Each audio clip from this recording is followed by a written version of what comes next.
अस्सलाम वालेकुम। Find and tell. आज हम पढ़ेंगे ई के बारे में।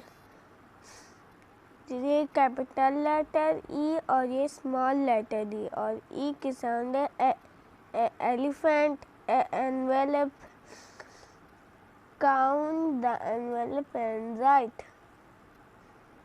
ये कितने एनवेलप है, इनका जो आंसर आएगा वो हम यहाँ पे लिखेंगे। तो हमारा आंसर आया 3, हम लिखेंगे 3।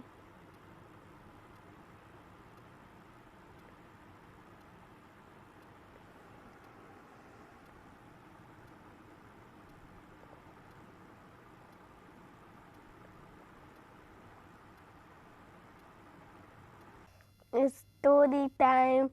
Taking care of friend. Ehsan and Bilal were good friends. One day they went to zoo. Bilal sat on an elephant there. He fell down and hurt himself.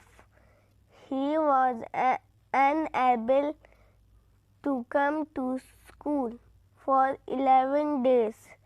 Ehsan wrote a letter to Bilal and asked him to drink milk and eggs. He put the letter in the envelope and sent it to Bilal.